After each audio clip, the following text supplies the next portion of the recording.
Pre-calculus Unit Q, Lesson 7, Complex Numbers and Solving Quadratic Equations.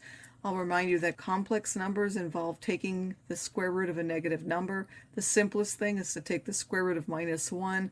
That's defined to be the imaginary number I. So if you square I, you get this squared. Squaring gets rid of a square root, so you would get -1. So I squared is -1. If you then square this, that would be I to the 4th, so that would be a +1. And you can use those to found other powers of I. I cubed is, for example, I squared times I. I squared is -1. -1 times I is -I. You can do that for any power of I. The square root of a -a, again, that's the negative part. The square root of that negative makes an I on the front, and then you're going to take the square root of that a. Then you would simplify into that square root just as you did before. The complex conjugate of a number, whatever this is, you put, and then you put the opposite of this. So if this were +4, this would be -4. If this was -5, this would be +5. We can multiply a number by its conjugate because it always gives a real number. Adding or subtracting complex numbers, you're going to combine the real and imaginary parts separately, so it's like combining like terms. To multiply, you're going to use FOIL, and then you'll get something with I squared, so remember that I squared is -1. To divide, you're going to multiply by the complex conjugate of the denominator, so that in the end the denominator is real. So if I want to simplify this to a complex number to standard form, I need to simplify this. Of course, this minus will come out as an I, and then I need to simplify this. 4 is a perfect square, and then I have 6 left. Square root of 4 is 2, so I get 2i square roots of 6. If I have 3 minus the square root of -16, again, the minus comes out as an I, and then the square root of 16. 16 is a perfect square, so that gives me 4. That gives me 4i. This is adding, so I want to combine the real parts and then the imaginary parts. So this is 2 plus 6, that gives me 8, -3 plus 5, that's 2i. This is subtracting, so it's helpful to change that into each one of these the opposite sign. So this is a -9i and a +3i. Then you combine the like terms. 2 plus 3 is 5. I minus 9i is -8i. For these are different powers. So first we can combine any like terms or replace things with powers that we know. I squared is -1. Then we have a 3 and a -7. We have a -I cubed. I cubed is, of course, I squared times I. I squared is -1, so that will give me a +i. These combined give me -5. This one will be a +i. This one we're going to use FOIL. So we have 2 times 2 is 4. 2 times -i minus 2i. 3i times 2 plus 6i. 3i times -i minus 3i squared. Again, I squared is -1, so I make that substitution. -2i plus 6i is 4i. And then I'm going to combine these two real parts. That will give me 7. I did the same thing here. I won't go through that. If I want to multiply something by its conjugate, that means if this one's -6i, this one's +i. And if you go through the steps, it's just like one of these. You'll find that the answer must be real. If it's not, you've made a mistake. If you're dividing, you want to get rid of that imaginary number on the bottom, so you're going to multiply the top and the bottom by the conjugate of the bottom. The conjugate of 5 plus 2i is 5 minus 2i. Then I'm going to use FOIL in the top. 2 times -5, 2 times -2i, -3i times 5, and -3i times -2i, giving me this. I'm also going to do that on the bottom.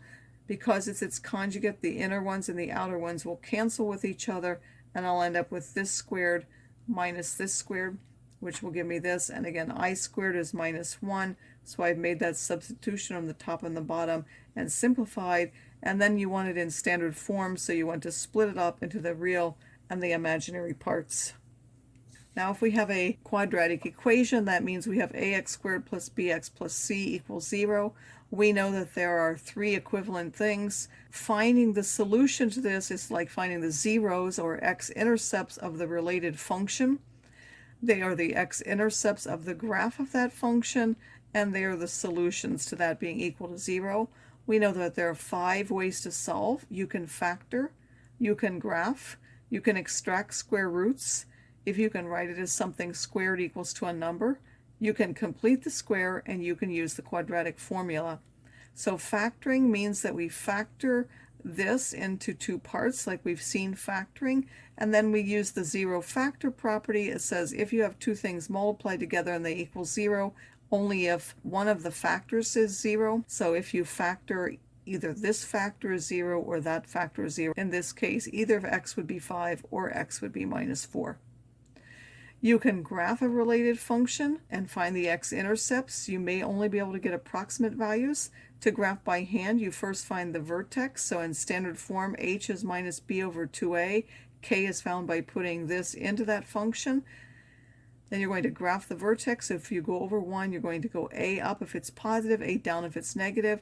If you go over 2, you'll go 2 squared a, and then 3 would be 3 squared a, 4 squared a, which are now 4a, 9a. It's either up or down depending on whether a is positive or negative. The points will be symmetric across the line x equals h. Or if you don't need a graph that someone's asked you to sketch by hand, you can do it on your calculator. You might need to change the calculator's viewing window so you can actually see your quadratic. The x's will display from the minimum x you want to see to the maximum x you want to see, and then what are you going to go up by. The standard is to go from minus 10 to 10, and each of these is going up by 1, so this would be 1. The y's, you also need to set a scale so that you can see the whole graph. You want to be able to see this minimum or maximum point and see what's happening at the ends. So you may need to set those. Again, the standard is to go from minus 10 to 10, and they're going up by 1s. For the Texas Instrument, you put the function in y equals and use calc zeros to find the x-intercepts. For a Casio, you go to the graph menu, you enter the function, select draw, and then use G-cells root option to find the x-intercepts. You use the arrow key in the pad to get the second root.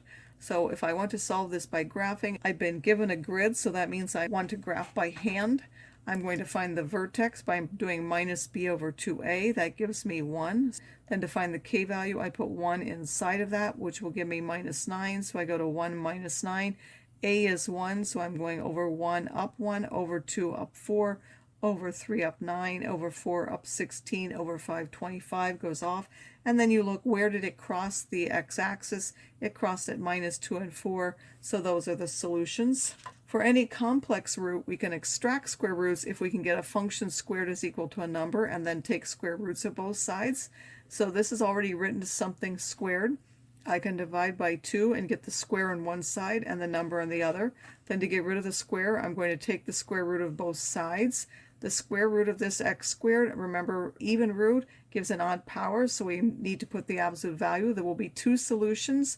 The square root of this, again, that minus comes out as the I, and then 8 is 4 times 2. 4 is a perfect square, comes out as 2, so you get 2i square roots of 2. And then you have to solve this absolute value equation. X plus 4 either has to be the plus of this or the minus, and then I would subtract the 4 to give me this, which really means 2 separate solutions, one with plus and one with minus. We can complete the square. The first thing you have to do is to divide out the a, because you need a 1 in front of the x squared. Then you're going to divide whatever coefficient is in front of the x by 2, and then you're going to square that. You do that off to the side. And then because this is equation, you can either add that value to both sides and take this minus to the right to get like this, or you can add it after the first one and subtract it after the second one.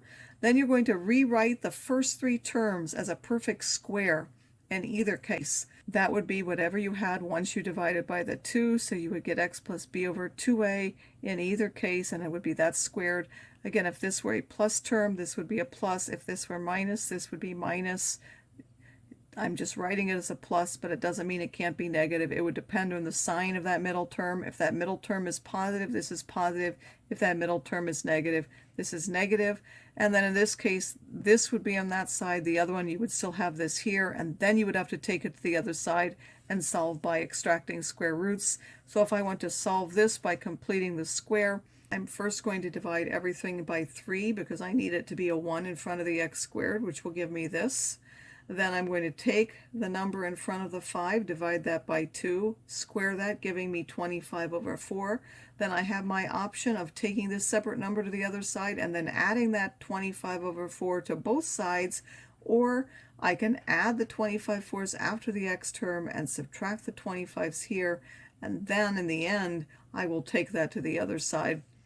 So I'm just going to do this one here, then I rewrite this as a square. So that first thing that I got when I divided by 2 is what goes in here. This was plus, so this is plus. I combine these two, that gives me numbers. I take square roots of both sides. Taking the square root gives me the absolute value. Then I get the square root of 53 over the square root of 4, which is 2. The absolute value again has two solutions, one with a plus, one with a minus. And then I'm going to subtract that 5/2 from either side. That gives me two solutions, one with a minus, one with a plus. I could get a decimal approximation of that by using my calculator. Another method that can always be used is the quadratic formula. So x is negative b plus or minus the square root of b squared minus 4ac all over 2a.